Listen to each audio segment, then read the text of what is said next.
everybody, I'm Christy Jordan, southernplate.com, and I'm so excited to be back to read you another story. I think you're going to especially love today's story. I'm going to have a lot of little claw clicks going around me because we actually have a new puppy. Her name, and she walks back and forth, her name is Sweetie, and we adopted her. She lost her home during the recent tornadoes in Alabama. And she lost her home, and when the rescuers got there, they found out that she really wasn't living in a place where they were taking care of her. And so they found her a new home, and we are very blessed to have our little Sweetie dog here. So, before we get started with today's very funny book, can you wave at me? Thank you. I'll wave back. Thank you. I love it when you wave at me, and you know I found out that a lot of the adults watching are waving at me too. And I just think that is wonderful. We're all being neighborly. Today's book is so funny. Another one, my Katie Rose came home and said, Mommy, you've got to read this book. It's hilarious. It's called, What? Cried Granny, an almost bedtime story. And I just got it in the mail about an hour ago. So this is only my second time reading it. Oh, let's see if I can I want to make sure I have the picture showing. Once upon a time, there was a boy named Patrick who was having his very first sleepover at his granny's house. As the sun began to set, Granny said, Patrick, dear boy, it will be dark soon. Time to get ready for bed. But Granny, said Patrick, I don't have a bed here. What? Cried Granny. She ran out in her yard where some real tall trees were growing and chopped one down. What do y'all think she's going to do with that tree? Oh my goodness. She carried it to her workroom, opened her toolbox, and made Patrick a fine bed. Look at there. Made a bed out of a tree all the way. Now that's called making a bed from scratch, isn't it? She did a good job with that. What an awesome granny. Then she painted it a restful shade of blue, put a comfy red mattress on it, and took it to the bedroom. There you are, dear boy, said Granny. Now climb into bed, lay your head on the pillow, and sail off to dreamland. But Granny, said Patrick, I don't have a pillow here. What? Cried Granny. She ran out to her hen house, woke up the chickens, and collected a big batch of feathers. What do you think she's going to do with those feathers? She took them to her sewing room, where she made a bag of cloth. Then she stuffed it with feathers, sewed it up neatly, and gave it to Patrick. There you are, dear boy, said Granny. Now climb into bed, lay your head on the pillow, tuck the blanket under your chin, and I'll kiss you good night.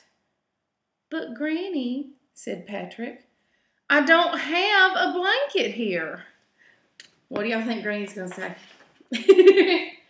What? Cried Granny. She ran outside and headed for the hills where a flock of fat sheep were snoozing. She sheared off some of their wool and ran right back home. What is she going to do with those sheep? She took the wool to her basement, spun it into yarn, knitted a fuzzy, warm blanket, and dyed it the prettiest shade of twilight purple. When it was dry, she carried it upstairs and spread it on the bed. Now, dear boy, said Granny, climb into bed, lay your head on the pillow, tuck the blanket under your chin, give your teddy bear a hug, and turn out the light. But Granny, what do you think Patrick doesn't have now? I don't have a teddy bear here. What?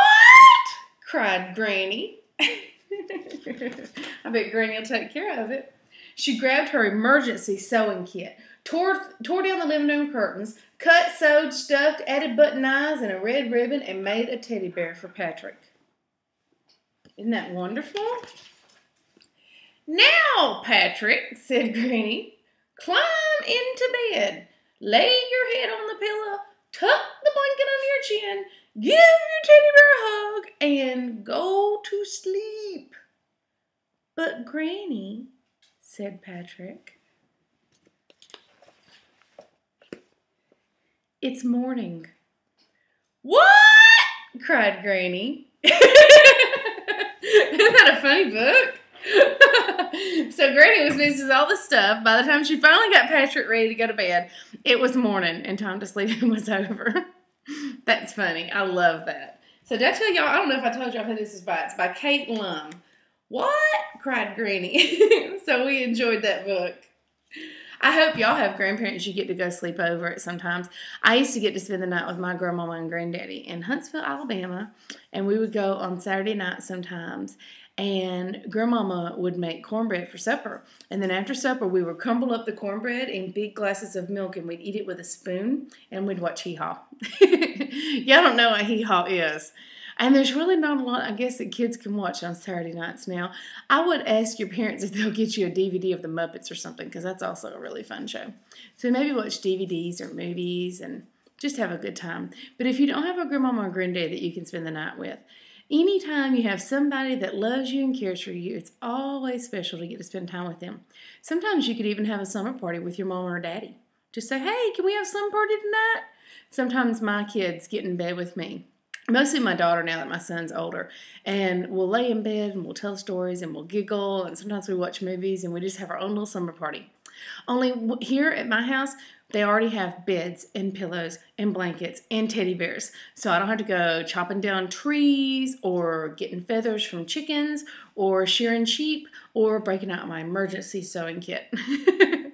I hope y'all enjoyed this story. I enjoyed getting to read it to you. Be sure and tell your parents or aunt, uncle, whoever takes care of you to leave a comment below and let me know how you liked it. And if you enjoyed, I'll be sure and read you some more. You can also scroll down. If you're watching this story video on southernplate.com, you can scroll down and see I have about, 10 or so other storytime videos that you can watch too. I love y'all very much and have a wonderful day. We'll see you soon. Bye-bye.